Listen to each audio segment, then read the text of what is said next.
আজকের ভিডিওতে সম্পূর্ণ আলোচনা করব ইন্ডিয়ান এয়ারফোর্স হতে গেলে কি কি প্রয়োজন।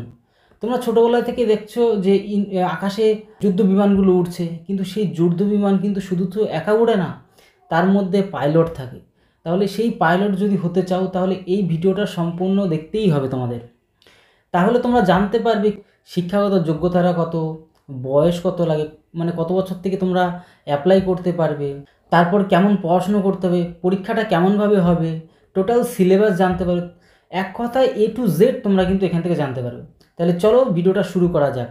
আর সবার শেষে তোমাদেরকে একটা প্রশ্ন করব, প্রত্যেকে কমেন্ট বক্সে কিন্তু অবশ্যই জানাবে। তাহলে চলো শুরু করা যাক।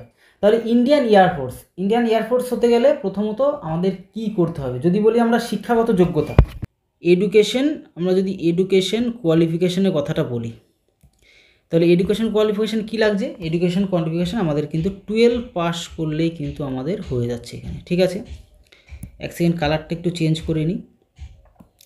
তাহলে আমরা দেখতে পাচ্ছি 12 পাস করলেই কিন্তু আমরা এখানে অ্যাপ্লাই করতে পারবো। শুধু 12 পাস করলেই হবে না, এবার কি কি মাধ্যমে পরীক্ষাটা হবে সেটা কিন্তু আমাদের অবশ্যই জানতে হবে। আমাদের রিটেন এক্সাম হবে, আমাদের কি হবে? Written exam, WRITTEN, written test বা এক্সাম বলতে পারো, রিটেন টেস্ট হবে, ঠিক আছে। তাহলে আমাদের কি হচ্ছে, প্রথম কাজ হচ্ছে রিটেন টেস্ট 1 নম্বর। 2 নম্বর কি? 2 নম্বর হচ্ছে ফিজিক্যাল টেস্ট, তাহলে 2 নম্বর আমাদের ফিজিক্যাল টেস্ট হলো। 3 নম্বর আমাদের কি? Medical test. 3 নম্বর কি? Medical test. এত বেশি কিছু লিখতে গেলাম না, আশা করি তোমরা বুঝতে পারছো, বলে দিচ্ছি, মেডিকেল টেস্ট। 4 নম্বর আমাদের কি? মেরিট, ঠিক আছে,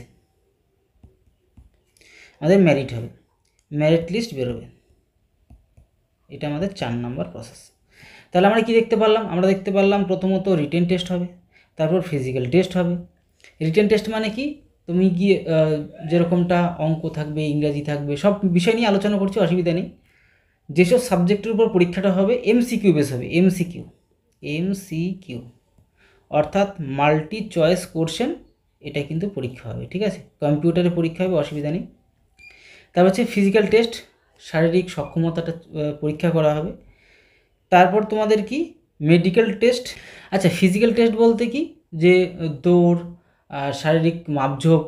তারপরে তোমাদের যেটা মেডিকেল টেস্ট, শরীরে কোনো অসুখ, যদি বড় অসুখ না থাকে সে সমস্ত জিনিসগুলিকে চেক করা হবে, রক্ত পরীক্ষা করা হবে। তারপরে মেরিট লিস্ট, আসলে সব কিছু এই প্রত্যেকটা যদি কোয়ালিফাই করতে করতে ওঠো তাহলে কিন্তু আমাদের কি লাস্টে মেরিট লিস্ট হচ্ছে। এবার যে ইন্ডিয়ান যে এয়ারফোর্স দেখতে পাচ্ছ, ইন্ডিয়ান এয়ারফোর্সের প্রতিষ্ঠা কবে?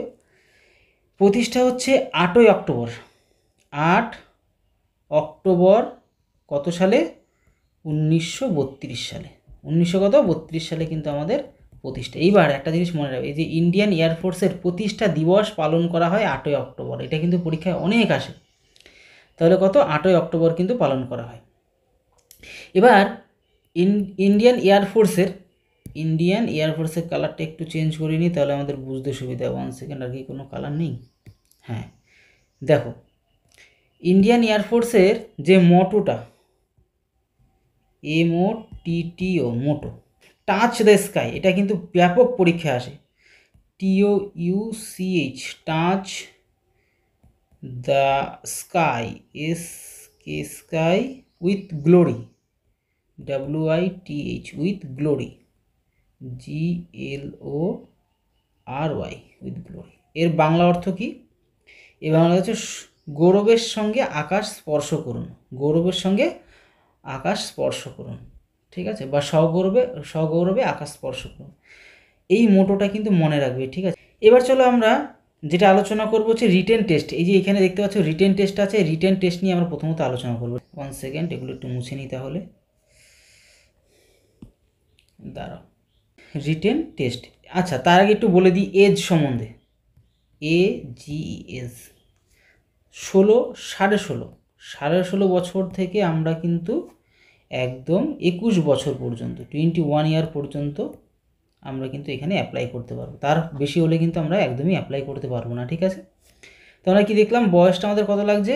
যে 16.5 বছর থেকে শুরু আর 21 বছর পর্যন্ত তোমরা কিন্তু অ্যাপ্লাই করতে পারবে এই জবটার জন্য, ইন্ডিয়ান এয়ারফোর্সের জন্য, ঠিক আছে। তারপর এটা দুটো গ্রুপ হয়, এটার দুটো গ্রুপ হয়। গ্রুপ কি?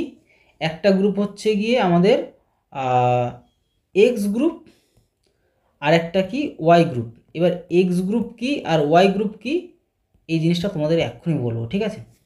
তাহলে চলো এই দুটো জিনিস তাহলে জানতে পারলে এবার আমরা আলোচনা করব নেক্সট কিছু নিয়ে। এবার রিটেন টেস্ট নিয়ে আলোচনা করা যাক, ঠিক আছে? RITTEN written test. দেখো এইটা কিন্তু খুব ভালো করে তোমাদের কিন্তু জানতে হবে, কেন এটাই হচ্ছে মেন জিনিস। GROUP গ্রুপ আমাদের এক্স, একটু আগে বলছিলাম না দুটো গ্রুপ এক্স, আর আমরা আলোচনা করব GROUP গ্রুপ ওয়াই, এই দুটো জিনিস নিয়ে কিন্তু আমরা আলোচনা করব। এবার এক্স গ্রুপ কি আর ওয়াই গ্রুপ কি, এই জিনিসটা তোমাদের ভালো করে জানতে হবে। এই এক্স গ্রুপ মানে সায়েন্স নিয়ে পড়াশোনা যারা করবে তাদের জন্য, SCIENC সায়েন্স, তোমরা যারা সায়েন্স নিয়ে পড়াশুনো করবে তাদের জন্য, ঠিক আছে? আর যারা আর্টস নিয়ে পড়বে, ঠিক আছে, আর যারা আর্টস নিয়ে পড়বে তাদের জন্য অ্যান্ড আদার্স। তাহলে আমরা বুঝতে পারলাম গ্রুপ এক্সটা হচ্ছে সায়েন্স নিয়ে পড়াশুনো করলে, আর গ্রুপ ওয়াই যেটা সেটা হচ্ছে আমরা দেখতে পাচ্ছি যে আর্টস নিয়ে পড়াশুনো করলে তোমরা কিন্তু এখানে অ্যাপ্লাই করতে পারছো। এইবার দেখো যে এই এক্স গ্রুপটাতে কি আছে, সেকেন্ড, হ্যাঁ এই তো এক্স গ্রুপেতে কী কী থাকবে, 70টি কী থাকবে, কোশ্চেন থাকবে, 70টা প্রশ্ন থাকবে। সময় কত দেওয়া হবে, 60 মিনিট সময় দেওয়া হবে। আর দিকে নেগেটিভ যেটা থাকছে, নেগেটিভ হচ্ছে 0.25, মানে 25 করে কিন্তু 0.25 করে কিন্তু কাটা হবে, মানে 1/4, এটা গেল। এবার ইংলিশে থাকবে কত দেখে নাও, ইংলিশে থাকবে এখান থেকে কত, 20টা নম্বর থাকবে, 20টা প্রশ্ন 20 নম্বর, ঠিক আছে? এবার হচ্ছে ফিজিক্যাল সায়েন্স থাকবে, ফিজিক্যাল সায়েন্স থাকবে 25টা প্রশ্ন থাকবে, 25 নম্বর। ম্যাথ থাকবে কত, ম্যাথে হচ্ছে 25টা প্রশ্ন 25 নম্বর, তাহলে কত হচ্ছে 25 এই 25 50, আর 20 কত 70টা কোশ্চেন থাকছে 70 নম্বর, ঠিক আছে? এখানে বুঝতে পারলে আশা করি।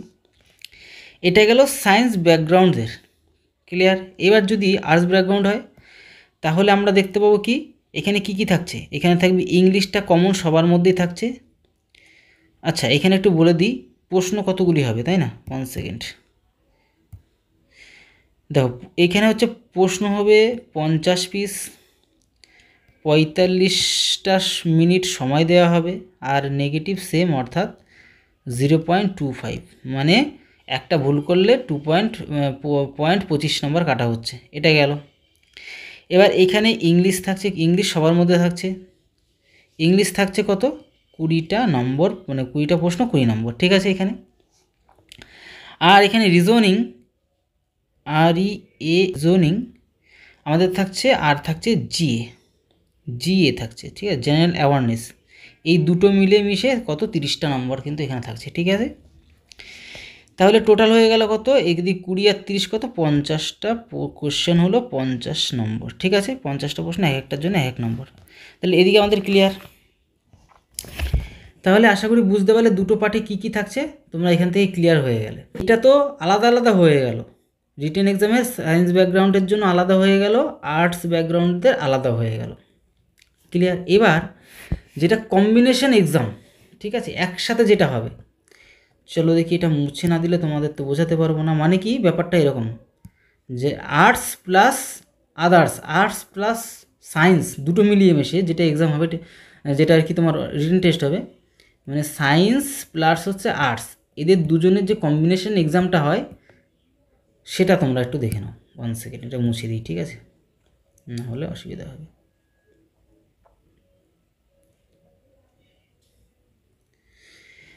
তাহলে আমাদের সায়েন্স প্লাস আমরা দেখতে পাচ্ছি আদার্স, মানে ঠিক আছে, এটা রিটেন এক্সাম কত হবে, 100টা কোশ্চেন থাকবে, 100 নম্বর, 85 মিনিট সময় দেওয়া থাকবে, আর নেগেটিভ সেম অর্থাৎ 0.25 হচ্ছে নেগেটিভ, ক্লিয়ার হলো এই জায়গাটা।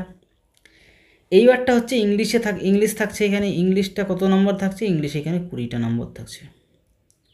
এবার ইংলিশটার প্রস্তুতি কোথা থেকে নিতে পারবে, আশা করি প্রত্যেকেই জানো, প্রায় ম্যাক্সিমাম সবাই জানো।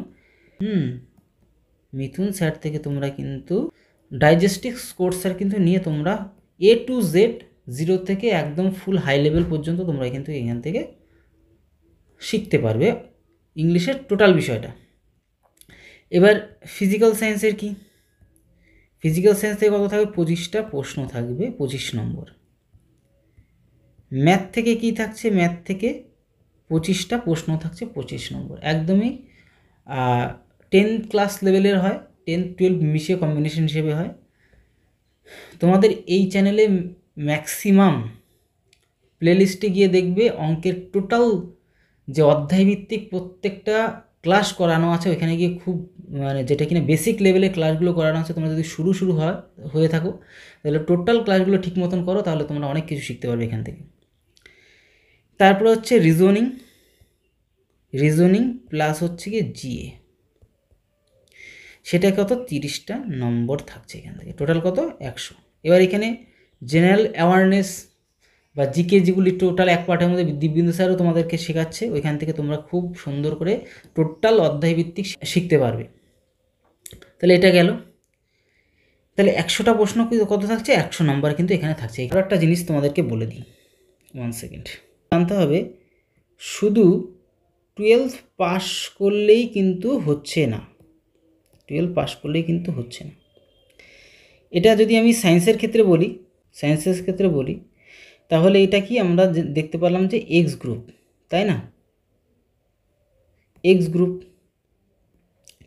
এই এক্স গ্রুপে অঙ্কে মানে ম্যাথে 50% নাম্বার তুলতেই হবে 100-এর মধ্যে, ফিজিক্সেও 50% নাম্বার থাকতেই হবে 100-এর মধ্যে, থাকতেই হবে বাধ্যতামূলক। আর ইংলিশেও কত, 50% নাম্বার থাকতেই হবে। আর এভারেজ তোমার কিন্তু টোটাল যতগুলো সাবজেক্ট এভারেজ কিন্তু 50% থাকতে হবে, সব মিলিয়ে মিশিয়ে। এই হচ্ছে ক্যাটাগরি, বোঝা গেল। এবারটা আমরা চলে আসব যেটা কিনা 12-এ শুধু এটা সায়েন্স নিয়ে পাশ করলেই হচ্ছে না, তাহলে বোঝা গেল সায়েন্স নিতে তো হচ্ছেই। সায়েন্স মানে হচ্ছে এখানে অনুযায়ী এক্স গ্রুপ, অঙ্কে তো 50% থাকতে হবে, তার নিচে থাকলে হবে না, 100 থাকলেও কোনো অসুবিধা নেই। ফিজিক্সেও আমাদের 50% নাম্বার থাকতে হচ্ছে, তার থেকে প্লাস। ইংরেজিতেও 50%, আর টোটাল মিলিয়ে মিশিয়ে যেন 50%-এর কমে যেন না হয়। দেখা গেলো কথার কথা আরেকটা সাবজেক্ট দর্শন রইল, দর্শন তো থাকবে না, অন্য কোনো এই 3টে বাদে আরও ধরো, হ্যাঁ ধরে নিলাম যে তোমার দর্শন রইল, কোনো একটা পার্টে দর্শন রইল, সেটাতে মনে করো কত পেয়েছো, এখানে 50 না 40% পেলে, একটা তো কম হলো। কিন্তু অন্যান্যগুলিতে দেখা গেলো এখানে ইংলিশের 50-এর বদলে এখানে কত 70 পেলে, তাহলে সেখানটা মেকআপ হয়ে কত এভারেজটা বেশি হয়ে গেল। অন্য সাবজেক্টে একটু কম হোক অসুবিধা নেই, একটু কম বলতে মানে এমন নাম্বার হোক যাতে কিনা টোটাল মিলিয়ে মিশে 50% এভারেজটা চলে যায়, তাহলে আর অসুবিধা থাকছে না। আশা করি তোমরা বুঝতে পারছো, অসুবিধা নেই। তাহলে কি আর্টসদের কী হতে হবে, আর্টসের কথা বলছি। এখানে মানুষের কালারটা একটু চেঞ্জ করে নিই। হ্যাঁ, আর্টসদের কি, আর্টসদের কিন্তু ইংরাজিতে কিন্তু LISIS ইংলিশে কিন্তু আমাদের কত 50% নাম্বার থাকতেই হবে, ঠিক আছে। আর সব মিলিয়ে মিশে এভারেজ কত আমাদের 50%-এর ঊর্ধ্বে নাম্বার, 50 বা 50%-এর ঊর্ধ্বে নাম্বার থাকতে হচ্ছে, তবেই কিন্তু তোমরা অ্যাপ্লাই করতে হবে, তাছাড়া কিন্তু অ্যাপ্লাই করতে পারো না, শুধু পাস করলেই হবে না, ঠিক আছে। এবার হচ্ছে স্যালারিটা লাস্ট, সবারই ইচ্ছে থাকে যে কোনো যে কোনো চাকরি করো না কেন, যদি তোমাকে কিছুই স্যালারি না দেওয়া হয় তাহলে কিন্তু 99.9% মানুষ কিন্তু কি করবে না, সেই কাজটা করবে না, মানে এটাই হয়, অরিজিনাল রিয়েলিটি এটাই। এবার কি হচ্ছে যে স্যালারিটা সবারই জানতে ইচ্ছে করে যে আমি যে কাজটা করব তার স্যালারিটা কত। এখানে 8.4 লাখ পার ইয়ার কিন্তু এখানে স্যালারিটা হয়ে থাকে। আর কি হচ্ছে 70K মানে 70,000 এভারেজটার কথা বলছি, কারো বেশি কারো কম, যারা অফিসার র্যাঙ্কে চলে গেছে তাদের বেতন 2 লাখ 3 লাখও হয়ে থাকে। টোটাল মিলিয়ে মিশে এভারেজ স্যালারিটা কত, 70 লাখ এই 70 লাখ বলছি না, 70,000 পার মান্থ, ঠিক আছে, এভারেজটা এই হচ্ছে তোমাদের স্যালারি হয়ে থাকে। তো আশা করি ভিডিওটিতে সম্পূর্ণ ক্লিয়ার করে দিলাম তোমাদের এয়ার ফোর্স হতে গেলে কি কি প্রয়োজন পড়ে। আর যেটা বলছিলাম তোমাদেরকে যে লাস্টে যে কোশ্চেনটা করবো, প্রত্যেকে কমেন্ট করবে যে তোমরা কে কে উড়োজাহাজ মানে প্লেনে চড়েছো আর কে কে চড়নি। প্রত্যেকের কমেন্ট বক্সে যেন ভরে যায়, অন্তত এইটুকু তোমাদের কাছে রিকোয়েস্ট করছি। প্রত্যেকের কাছে অনুরোধ, প্রত্যেকে কমেন্ট করবে। আর তোমরা নেক্সট কোন ভিডিও চাও সেটাও সঙ্গে তোমরা কিন্তু কমেন্ট করবে। তাহলে ভিডিওটি তোমাদের কেমন লাগলো অবশ্যই কমেন্ট বক্সে জানাতে ভুলবে না। আর যদি পারো বন্ধুদের কাছেও শেয়ার করবে। তাহলে ভিডিওটি এই হলো, সবাই ভালো থেকো। জয় হিন্দ, জয় ভারত।